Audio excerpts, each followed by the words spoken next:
Hi everybody, Chris here from Truly Holistic for part 2 of this reality series. So what we're going to move on to, obviously, we're going to make a progression from the first video. So if you haven't watched the first part 1, do that before you watch this one. What I'm going to talk about is numerology, okay? And for a while now, I've known about what's the number 6 represents in regards to ascension. Numbers can represent a number of things. Numerology, as I say, this is all about reality, and whatever makes ease or resonates within your reality of perception, then you need to go with, and it might be different to what my perception of it is. But with me being an intuitive healer, and my purpose to help people heal themselves from not only physical health problems but manifestation capabilities, trying to find self, okay, and have purpose and understanding in their life. These numbers represent obviously that goal, okay, of understanding ascension, okay, and involvement, growing as an individual.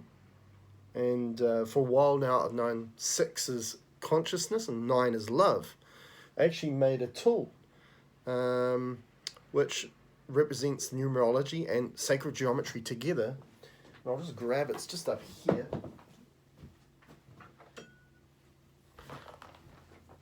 Alright, so I'll see if I get this right all the way around. I think it's that. So 6, okay, so this is geometry, is the golden ratio, or the spiral ratio. And then it's incorporating numerology. It's the only product I incorporate numerology with geometry. So this is great for obviously silencing the mind, because when you think about meditation is about silencing the mind, because you don't need the mind in meditation. You're trying to make things simple. You're trying to disconnect all those stimuli, okay? Stimulus that is just clouding your judgment, and that's the mind. We want to focus on our breath, right? And it's another thing that they tell you to do, because it brings you back into the now, into the moment, into the present, which is when your consciousness can now sit right in that heart space. So this is wonderful for improving your meditative practices. You just sit over top of this number 6, and then also it's 2 tools within one, really, and you also get 9. Okay, and 9 is love. Okay, this is the vibration that's trying to create you to feel more at ease. Okay, and that's where love comes from. Because remember, we label them with words, but really they're just feelings. The vibration and frequency, everything is at its core. So it's just a feeling of at ease, okay, and everything just feels right, okay, and we just label it with love. And the symbology of that is 9. So I thought I'd show you that, because I've had this for a wee while, okay, but of late, the numbers 7 and 8 have become more prevalent, or more awareness has come to those numbers, and also that the sequence from 6 up to 9 has become more aware. So I'm going to quickly go over this, and again, in regards to reality. So 6 is consciousness, okay, so it's bringing, understanding the rules of this reality, or this game, is that for us to figure out our purpose and figure out why we're here and all those sorts of things, because this is this journey back to true self, right, is to get there, to start off with, we need to have awareness, okay? And awareness is when you bring your awareness back into the now and in the moment, okay? Not being distracted by everything that they're trying to tell you out there, the way that you should live, the way that the world is, and so on, okay? You just live your life and what's right in front of your nose, okay? When you're in that position, you just see things for what they are, and also your consciousness is in a position in that heart space, that sacred heart, to get that that intuitional guidance that is always been within you. You can tap into it, that great wisdom. Now 7 is the ability to not only connect here and be in the now, but now your consciousness can connect with your higher self and your source self, your ascendants, which through that gateway, through the heart, okay? But first, you need your consciousness to be sitting there, right? So that's why we need 6 first. and then that's 7. Now the number 7 is coming up a lot. Like there's a tool that I make which is called the Ascendant that has 7 tensor rings in it. Interesting that. I've got a chamber that I've made which is called an Ascension chamber, and the number 7 is very common with the tools I use for that chamber. The Ascendant is part of it. Okay, there's one big ring with 6 other rings. Let's see, I've got a small one here, but I use the bigger version. And this is a product I sell as well in that Ascension chamber, and it's that. So it's a lotus petal. Okay, it's a beautiful geometry, and there's 3 on this side, 3 on that side, and then one big one that encompasses it all. Now, what that symbolizes is convergence of all your higher selves coming together as one pathway back to source. Okay, and this is what Ascension is all about, and that's why there's no greater time than now to re-establish that connection to your higher selves and your source self and be in that heart space. Okay, so 7 circles. Another tool that we use in the Ascension chamber is the Chestahedron, and that's a 7-sided form, and that's a beautiful geometry that's been brought through only the last 5 to 10 years. You know, we're talking about a short amount of time. We think about things like pyramids. Pyramids have been around for thousands and thousands of years. They've had their time, and a majority of pyramids, especially the Giza pyramids, were to keep us locked in the 3D. We've moved on from there now. And can we use pyramids still with healing? For sure, when we incorporate with different things. But this geometry that's come through has come through for a particular reason, the Chestahedron. And it's for ascension. Okay, but using it and having awareness of using it in the right manner, and I really feel like we're really getting there in regards to the Ascension chamber. But the key is with that number 7. Now, number 8 is a pretty simple one, because when we look at the geometry, I'll see if I've got it up here, I'm pretty sure I do. When we look at the geometry of the infinity, it's an 8 on its side, right? So 8 is infinity. Okay, so if we just put it up, there's 8, put on its side, infinity. You'll see the symbol with, you know, like corporations and all sorts of that, this particular symbol. Okay, you'll see it a lot, even a lot of sci-fi TV programs, they use a symbol, infinity. You'll see it a lot. Now, the key with that, with being 8 after 6 and 7, is that once we have our own consciousness, our own awareness, we can then connect to our higher aspects of ourselves and get more wisdom. So hence 7, connecting to our ascendants. And then 8, then we become infinite, or awareness that we are infinite.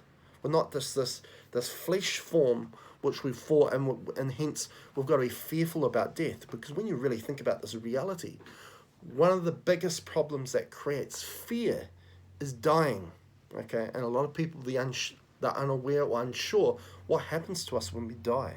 Okay, now that program is there in regards to a perished vessel in this reality, is to create more fear. Okay, but when we can build our consciousness, we realize that there's more to us than meets the eye, so to speak, right? Now, we are infinite. Okay, now, next step is 9, and 9 is love. So you can see the steps here. We bring awareness to ourselves, connect to our own consciousness, connect to our source family, for example, right? We have a family that we have in this lifetime on this planet, in this reality, into this simulation. But we have an infinite family too, our ascendants. It's you, okay? Now, you're connecting to parts of you that have got this incredible universal wisdom. 8, you realize that you're infinite. And 9 equals that you're going to have love infinitely, which is pretty cool. That feeling of being at ease and knowing where what your purpose is. There's no greater feeling. Okay. Now, I'm going to talk about a particular client. I'm not going to mention names or anything, but she's quite unique. There's probably a lot of people like this, but she's got the ability to quantum jump. Okay, and when we talk about, I'm a true quantum healer, you know, she can quantum jump to that, which means she can jump to other realities, jump there and back whenever she pleases. And even at times when really she's perhaps not consciously aware or consciously deciding to jump. So you can tell how much that this would be an issue in her life, one, understanding what's going on, but two, with, because it affects her life greatly. And after doing this quantum traveling or quantum jumping, when she returns back here in this reality, she's knocked out for hours. Like, quite often she'll faint, and it takes her hours or days or even up to a week for her just to get some strength back. Okay, so we've been doing a little bit of work in regards to her situation. I thought I'd share it here. And the main reason why she's getting knocked when she comes back here is because she was directly getting connected back into the collective when she was coming here. And that energy of the collective is so dense and so low vibrational. It just knocked her completely because she'd jumped to realities that had her higher selves within, which are a lot higher vibration than here, especially when you connect to the collective, believe me. And so she was calibrating with that vibration, and all of a sudden she'd jump back here, especially directly to the collective, and the low vibration just knocked her completely, and she'd be hounded by all these low vibrational consciousness, which we call entities and so on. So she was really having a really tough time, and it was understandable. Now, we had to obviously do work to disconnect her from the from the collective consciousness grid. So therefore, when she came back, she wasn't getting hit hard by that. And also, the collective consciousness grid was actually disconnecting her ability to be more intuitively connected with that lineage, which we call her ascendants, okay, or her source family, which was the being of a mermaid, okay. And as I said earlier on the first part one of this reality series, is that we are only human here. In the other realities, your higher selves might be more of a mermaid-looking being, or a reptilian-looking being, or feline-looking being, or whatever. Okay? So I wanted to just emphasize the fact that this is a very dense energy we're working with in regards to this grid or internet or network of binding all of us together. And it's not for the greater purpose. The greater purpose is to find your true self as an individual and then indirectly affect others. Because what happens when you get connected to your true self and your consciousness sits in your heart, you are the greatest emitter and greatest creator that is known to man, okay? Or woman, okay? Your auric field expands, okay? And when your auric field then expands, then you can affect others just through vibration and frequency alone, because it is a vibration and frequency game. But it has to happen here first, okay? Not out there, in here. Now, what I also wanted to mention about perhaps some other consciousness, okay? Because everything's consciousness here within this reality. Everything that we see physically, and also things that we don't see in the unseen, are bound and connected to a consciousness, okay? Otherwise, they wouldn't be here. So that includes microbes, bacteria, okay? So I want to quickly go over that. And so when we look at a bacterium, what we're doing here at Truly Holistic now is we don't look necessarily for a specific bacterium and go false or remove it like it's a bad guy and it's always been a bad guy. There's greater understanding of or knowing what infection is now. So we work and treat it in a different way now, okay? As I say, when you start to learn the rules and learn the ideas of what this reality is here to do and the way it goes about it, you can understand the game, and hence, when you have understanding, you have greater knowing, you have greater sense of self, okay?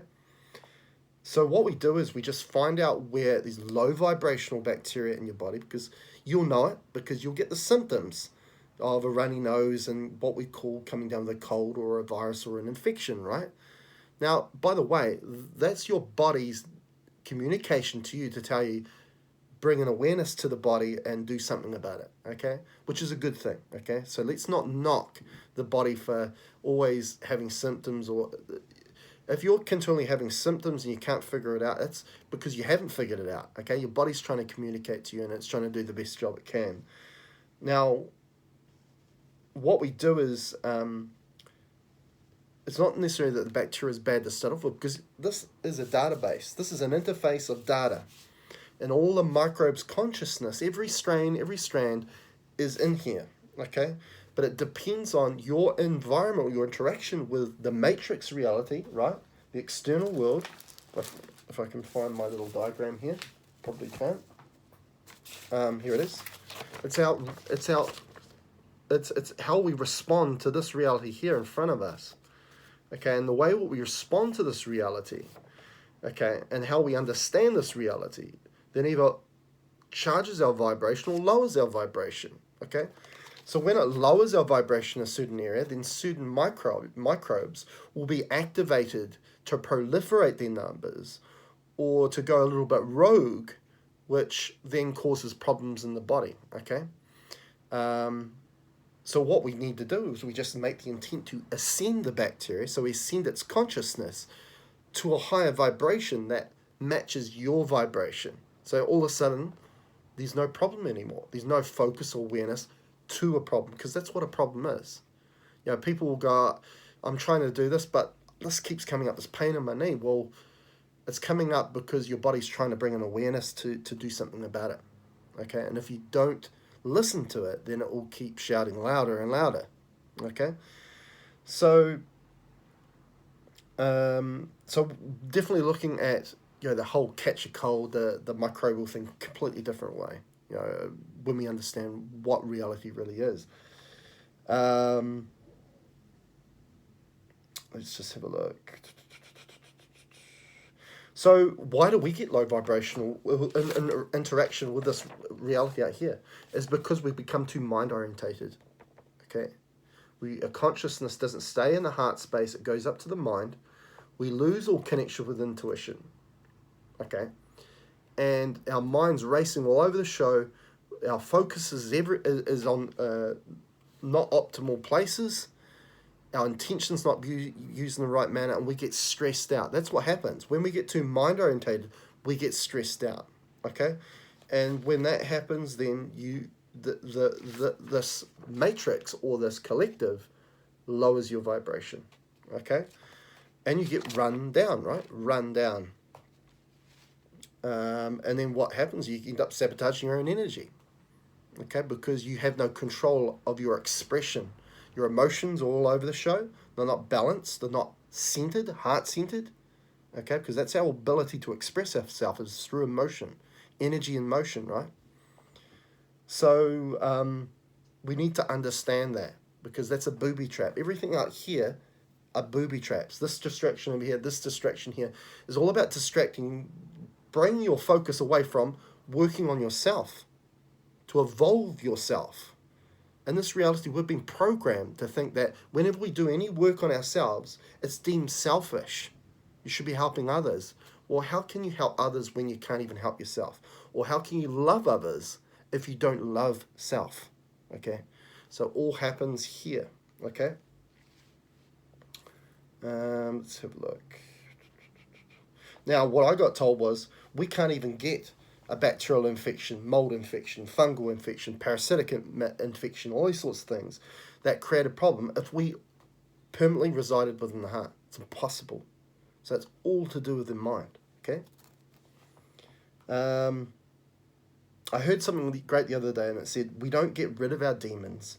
We learn to live above them. And I thought, wow, that resonates with me, because you know, it's not about saying we're going to drive the reptilians out. We're not going to drive all the archons out. We're going to drive those out.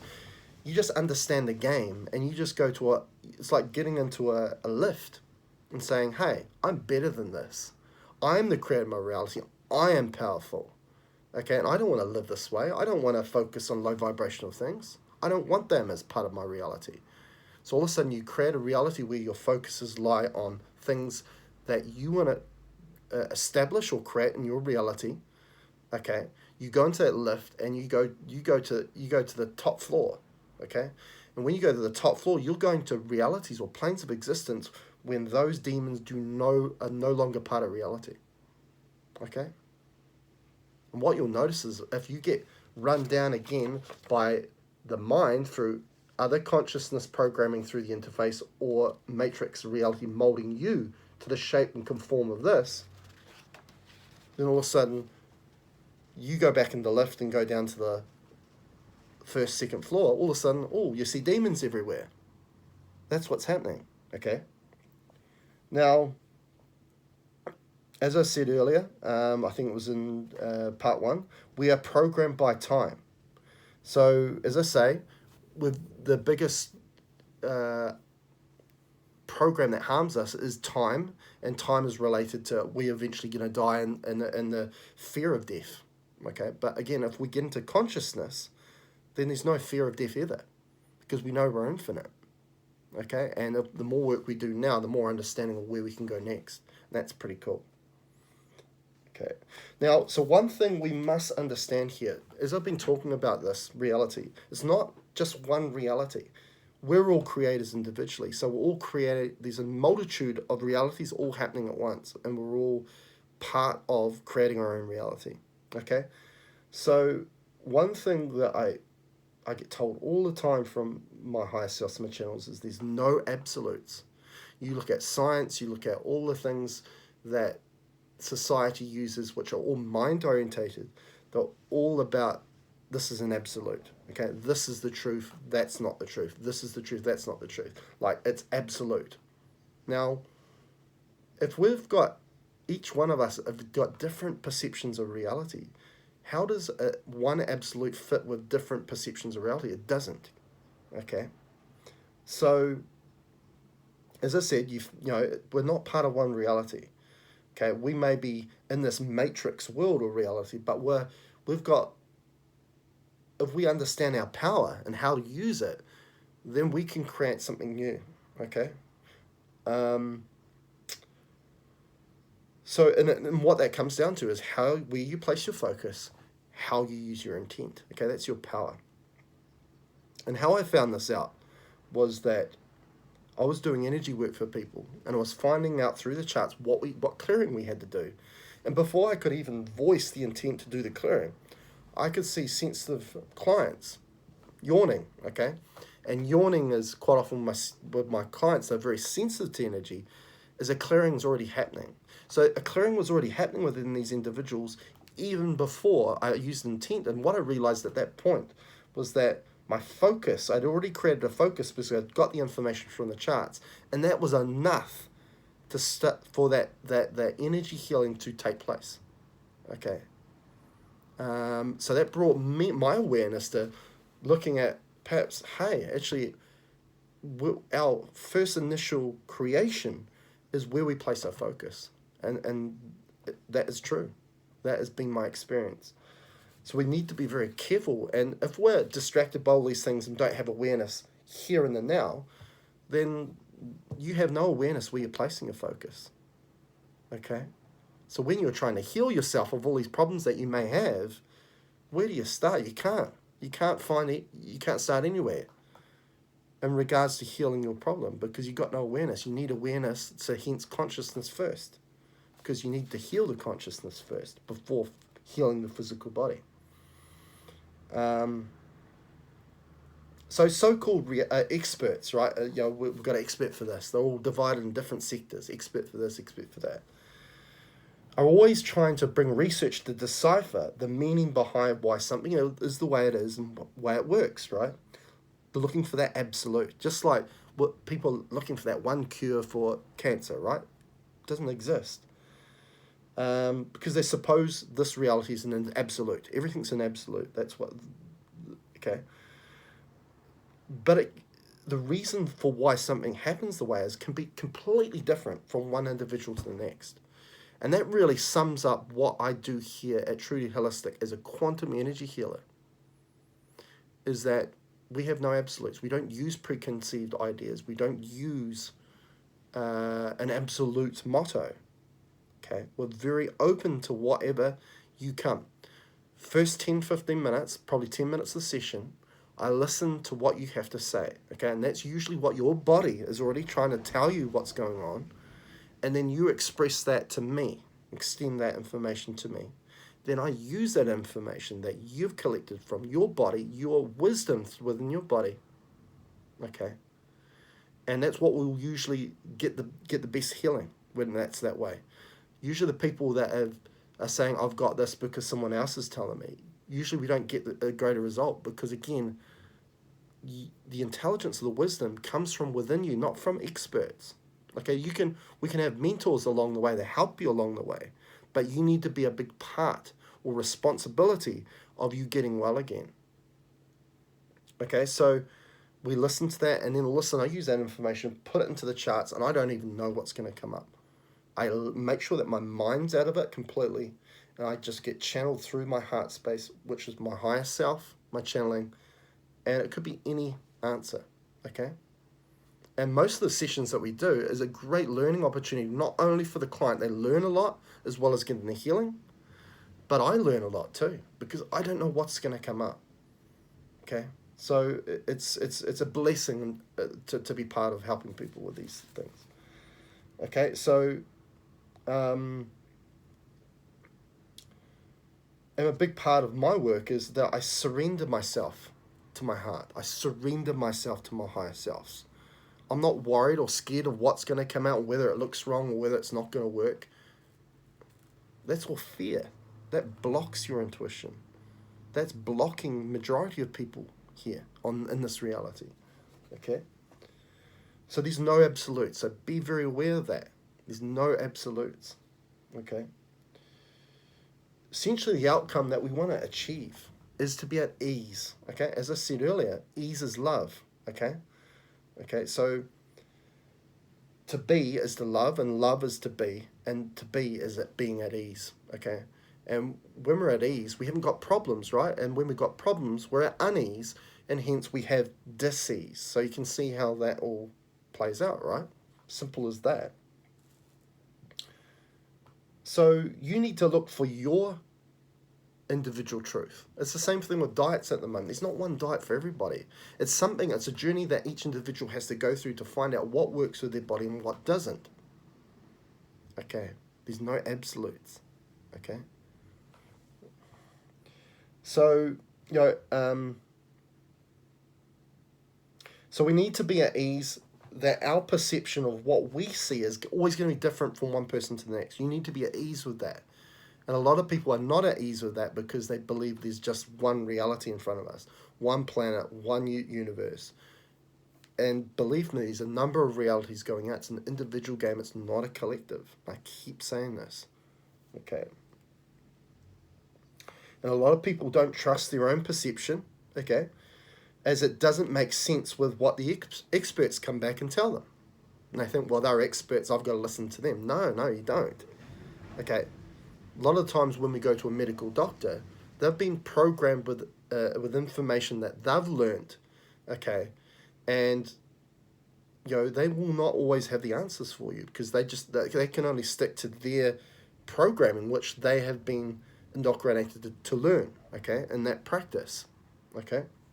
A lot of times, they can only go so far, okay. Because remember, a lot of those experts are looking at life as an absolute. A lot of these things are absolutes. They're not. Okay? Even when you look at many healers and intuitive people, you'll notice there's a number of different views. They don't all agree, do they? There might be a common thread amongst them all. Because you may be looking for that truth, okay? And you're that absolute perspective from one of these healers, one of these intuitive people. And then all of a sudden you become very confused because you're like, well, this person's saying that, this person's saying that, this person's saying that. And then what's the result? You're at unease. Okay, again, it comes down. You want to be at ease. Okay? Okay, it's not because we don't know the answer. Okay, we need to look at it in a different way. It's not because we don't know the answer. Perhaps it's because we don't realize that there is a number of realities being played out, which each reality will have its own truth. Okay, it's not about one sole truth. It's about finding your truth. Because once you found your truth and it resonates with you, you can feel at ease. And when you feel at ease, then all of a sudden we can get rid of dis-ease. Okay? In the end, it's just what makes you feel that way, at ease.